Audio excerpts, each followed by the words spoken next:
Hello dear students. So today we are going to study chapter number 4 magnetic effect of current and magnetism. तो यहाँ पे हम एक बहुत ही इंटरेस्टिंग टॉपिक पढ़ने जा रहे हैं, that is magnetic field intensity due to a straight current carrying conductor of finite length. आप यहाँ पे देख सकते हैं ये कोई फाइनाइट लेंथ है। लेट अस सपोज दैट कि इस पॉइंट P के ऊपर हमें मैग्नेटिक फील्ड फाइंड आउट करनी है। इस छोटे से एलिमेंट की वजह से, ये जितनी लंबी वायर है, इस सारी वायर से तो हम मैग्नेटिक फील्ड नहीं निकाल सकते, तो हम क्या करेंगे, एक छोटी सी लेंथ ले लेंगे, उस लेंथ की वजह से यहाँ पे मैग्नेटिक फील्ड फाइंड आउट कर लेंगे और उसको हम लास्ट में सम अप करके या इंटीग्रेट करके इस पूरी की पूरी फाइनाइट लेंथ की मैग्नेटिक फील्ड फाइंड आउट कर सकते हैं। तो सपोज़ करिए कि इस सेंटर से लेके इस पॉइंट तक जहाँ पे हमें मैग्नेटिक फील्ड फाइंड आउट करनी है, वो डिस्टेंस है आपके पास x, और इस O पॉइंट से लेके इस एंड तक जो हमारी लेंथ है उसको हमने L मान लिया। मींस चलो मान लो यहाँ पे मान लेते हैं हम कि इस छोटे से पॉइंट तक, यहाँ से लेके यहाँ तक, इसको हम DL एक एलिमेंट लेते हैं, छोटा सा एलिमेंट, और उसमें करंट I फ्लो कर रहा है इस पूरी वायर में। तो ये आपके पास करंट एलिमेंट हो गया ये आइडियल। तो इसकी वजह से यहाँ पे मैग्नेटिक फील्ड फाइंड आउट करनी। तो late us suppose that this makes an angle theta, और आप देख रहे हैं कि यहाँ से जो एंगल दिख रहा है आपको इस करंट एलिमेंट का सामने से, ठीक है, और इस सेंटर से, ये एंगल आपके पास अल्फ़ा सपोज कर लेते हैं, और ये जो एंड है इस फाइनाइट वायर का, इस एंगल को हम α1 मान लेंगे, -α1 मान लेंगे, क्योंकि यहाँ सेंटर लाइन से नीचे की तरफ हमने इसको लिया है, और ऊपर वाला जो एंगल है उसको हम α2 मान लेते हैं। उसको चलो प्लस प्लस लिख देते हैं क्योंकि ये सेंटर लाइन से ऊपर की तरफ है। अब आप देख रहे होंगे कि ये पॉइंट जो है एक्स क्यों लिखा है आपने, एक्स नहीं है, ये क्रॉस है। क्रॉस का मतलब हुआ है कि यहाँ मैं क्रॉस लिख देता हूँ कि ये इस वाइट शीट ऑफ पेपर में मैग्नेटिक फील्ड लाइंस पास कर रही हैं। जैसे आप देख सकते हैं, सपोज करिए ये वायर है, तो मैं अपने हाथ को ऐसे रखूँगा, करंट इस डायरेक्शन में जा रहा है जिस तरफ को पेन की टिप है। तो ये देख सकते हैं कि मैग्नेटिक फील्ड लाइन इस तरीके से आ रही है, यहाँ से बाहर आ रही हैं और यहाँ से अंदर जा रही हैं। तो जहाँ से अंदर जा रही हैं वो पॉइंट आपके पास P है, means into the paper magnetic field lines are passing, उसको हम क्रॉस से डिनोट करेंगे। तो चलिए हम अपने क्वेश्चन को अब स्टार्ट करते हैं कि आपने देखा कि मैग्नेटिक फील्ड इंटेंसिटी, मैं एक लाइन लिखता हूँ यहाँ पे, the magnetic field intensity, magnetic field intensity due to the chosen element. इसका मतलब क्या हुआ, इज जो हमने छोटा सा एलिमेंट लिया है DL, उसकी वजह से मैग्नेटिक फील्ड क्या है, तो हम इसको बायोट साबर्ट लॉ यूज कर सकते हैं, that is magnetic field to a small element that is equal to mu naught by 4 pi IDL sine theta by r square. आपके पास एक स्टैंडर्ड फॉर्मूला है, इसको latest this is equation number 1 मान लेते हैं। अब आप इसमें देख सकते हैं, अगर आपके पास ये 90 डिग्री है, ये थीटा है और ये अल्फ़ा है, तो आप वहाँ से देख सकते हैं कि theta plus alpha is equal to 90 degree. तो हम यही लिख देते हैं इस इक्वेशन से, इसी डायग्राम को देख के, theta plus alpha is equal to 90 degree. तो हमें थीटा फाइंड आउट करना, देखो इसमें हमने DL फाइंड आउट करना, थीटा फाइंड आउट करना और आर स्क्वायर फाइंड आउट करेंगे। तो सबसे पहले हम थीटा की वैल्यू फाइंड आउट करेंगे। तो आपके पास थीटा क्या आ गया, theta is equal to 90 degree minus alpha. तो आपके पास ये latest this is a first equation, इसको हम इक्वेशन नंबर फर्स्ट तो हमने ले लिया, इसको equation number latest this is equation number second. अब हमें फाइंड आउट करना है DL की वैल्यू। तो DL के लिए क्या करेंगे हम, ये देखिए ये लेंथ L है, ये मतलब आपका परपेंडिकुलर लाइन है, this is base, this is hypotenuse. सो आप देख सकते हैं जो फाइंड आउट करना है उसको पहले लिख दो, जैसे L by x, L upon x is equal to tan of, क्या एंगल है आपके पास, अल्फा, इसके सामने alpha, alpha is equal to means tangent alpha is equal to L by x. तो L की वैल्यू क्या आ जाएगी आपके पास, L की वैल्यू आ जाएगी आपके पास x टेंजेंट ऑफ अल्फा। तो इसको अगर हम डिफ्रेंशिएट करेंगे, differentiate on differentiating with respect to alpha, what we will get, dl by d alpha is equal to x secant square alpha. तो आप देख सकते हैं differentiation of tan alpha is equal to secant square alpha. तो आपके पास dl की value क्या आ गई, x secant square alpha d alpha. तो ये वैल्यू भी हमने फाइंड आउट कर ली। इसको let us, this is equation number 3। अब हमें फाइंड आउट करना है r। तो यही ऐसे लिख देंगे दोबारा से कि now the we can say r by, अब क्या लेंगे हम, r बाई एक्स, फिर से r by x is equal to, r by x is equal to, आपने देखा होगा कि base by hypotenuse is cos theta और hypotenuse by base is secant theta. So this is r by x is equal to secant of, अब कौन सा angle लेंगे हम, सीकेंट ऑफ अल्फा, वही एंगल ले रहे हैं अभी, secant of alpha, that is r is equal to secant alpha या x सीकेंट अल्फा, ऐसे हम इसको लिख सकते हैं, x सीकेंट ऑफ अल्फा। इसको let us, this equation is, इसको नंबर 4 लिख देते हैं अभी, ठीक है। अब हम इस इक्वेशन में सब्स्टिट्यूट करेंगे ऑन, या ऐसे लिख देते हैं, चलो, सब्स्टिट्यूटिंग द वैल्यूज फ्रॉम, कौन सी इक्वेशन से, फ्रॉम इक्वेशन नंबर 2, 3 एंड 4, कहाँ पे पुट करेंगे, इन इक्वेशन नंबर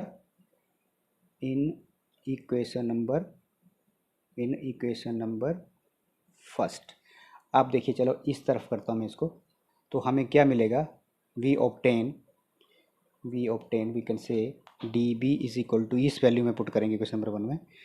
तो एक मैं लाइन खींच लेता हूँ, उसके बाद इसको हम यहाँ पे सोल्व करेंगे, ठीक है। इससे आगे नहीं जाएंगे हम, इसके इस तरफ नहीं जाएंगे। तो value of d B is equal to mu naught by 4 pi I, देखो अब आई है आपके पास, और डी एल की वैल्यू आप यहाँ से सब्स्टिट्यूट कर देंगे, डी एल की वैल्यू यहाँ से सब्स्टिट्यूट करेंगे। सो डी एल की वैल्यू क्या आ जाएगा आपके पास, एक्स सीकेंट स्क्वायर अल्फ़ा और डी अल्फ़ा, और आपको साइन थीटा की वैल्यू, आप जब आप सब्स्टिट्यूट करोगे यहाँ पे साइन थीटा की वैल्यू, देखो थीटा आपके पास 90 डिग्री माइनस अल्फ़ा है, तो यहाँ पे लिख देता हूँ मैं, यहाँ पे देखिए आप, sine of 90 degree minus alpha is equal to cos of alpha. तो मैं यहाँ पे क्या लिख रहा हूँ, कॉस ऑफ अल्फ़ा। तो आप देख सकते हैं वैल्यू आ गया आपके पास कॉस ऑफ अल्फ़ा, और नीचे एक और वैल्यू है, that is r square. So r square यहाँ से देख सकते हैं आप, this is x secant alpha. तो ये आर स्क्वायर, तो it becomes x square secant square alpha. तो ये देखो हमने वैल्यू सारी सब्स्टिट्यूट कर दी। Now we will solve this equation and we will get the value, that is mu naught by 4 pi, देखिए अब x से x कट गया, सीकेंट स्क्वायर x से सीकेंट स्क्वायर अल्फ़ा से सीकेंट स्क्वायर अल्फ़ा कट गया, आपके पास क्या बचा, आई अप बाई x, ये देखिए एक x बचा यहाँ पे, और साथ में बचा आपके पास cos of alpha D alpha. तो ये आपके पास मैग्नेटिक फील्ड की वैल्यू आ गई। नाउ वी विल, ये छोटे से एलिमेंट की वजह से मैग्नेटिक फील्ड इस पॉइंट में आई। अब हम इंटीग्रेट करेंगे, ऑन इंटीग्रेटिंग वी ऑब्टेन, ठीक है, नेट कहाँ पे, net electric field intensity at P is. तो हमारे पास जो net electric field intensity at point P आएगी, तो इसको क्या करेंगे हम, इंटीग्रेट कर देंगे। अब इसको हम we will just integrate it. तो इंटीग्रेट करके जो वैल्यू आएगी, that is integration of d B is equal to B, जैसे आप इंटीग्रेशन ऑफ डी एक्स लिखते हैं x, therefore integration of d B is equal to B. तो आगे देखिए आप, इसकी इंटीग्रेशन ये कर दी मैंने, तो यहाँ पे वैल्यू में चलो यहीं पुट कर देता हूँ, स्पेस कम है। तो mu naught by 4 pi I by x cos of alpha D alpha. अब आपने देखना कि यहाँ पे कौन सी टर्म कांस्टेंट है, तो उस टर्म को हम कांस्टेंट ले लेंगे। देखिए mu naught by 4 pi constant है आपके पास, करंट जितना जा रहा है वायर में उतना ही करंट है, और जितनी डिस्टेंस है यहाँ से यहाँ तक वो डिस्टेंस वही है। इसका मतलब हमें क्या रखना पड़ेगा अंदर, कोस ऑफ अल्फ़ा डी अल्फ़ा। और कहाँ से इंटीग्रेशन करेंगे, माइनस α1 टू प्लस α2, मतलब इस एंड से लेके लास्ट वाले टर्मिनल तक हम इसका जो मैग्नेटिक फील्ड फाइंड आउट करेंगे कि यह यहाँ से कितना एंगल बना रहा है, इस पॉइंट से मैग्नेटिक फील्ड, इस पॉइंट से मैग्नेटिक फील्ड, इस पॉइंट से मैग्नेटिक, तो हम छोटे से एलिमेंट से फाइंड आउट कर लिया। ये जो छोटा सा आपके पास एलिमेंट है इसकी वजह से मैग्नेटिक फील्ड फाइंड आउट कर ली, और फिर टोटल इंटीग्रेट हम कर देंगे इसको और वैल्यू आ जाएगी। तो अब देखिए इसकी इंटीग्रेशन करने के बाद क्या वैल्यू मिलती है हमें, mu naught by 4 pi I by x, और sine integration of cos alpha is sine of alpha, तो हम यहाँ पे लिख देंगे साइन ऑफ अल्फ़ा, और ये लिमिट राइट साइड चला जाएगा -α1 to α2। तो आप देख सकते हैं कि ये आपके पास वैल्यू आ गई। अब हम लिमिट का सब्स्टिट्यूट करेंगे I/x, यहाँ पे देखिए आप कोस ऑफ अल्फ़ा में अपर लिमिट पुट करेंगे, मतलब अपर लिमिट माइनस लोअर लिमिट, तो ये बन गया आपके पास साइन ऑफ α2 माइनस, फॉर्मूले में ही है minus upper limit minus lower limit, तो माइनस लोअर लिमिट, तो lower limit is also -α1 means it is already -α1, तो it becomes plus sine of α1। तो देखिए आपके पास ये एक्सप्रेशन आ गया इसके लिए कि magnetic field at the centre of at the point P due to finite length. तो आपके पास ये एक्सप्रेशन आ गया, ठीक है।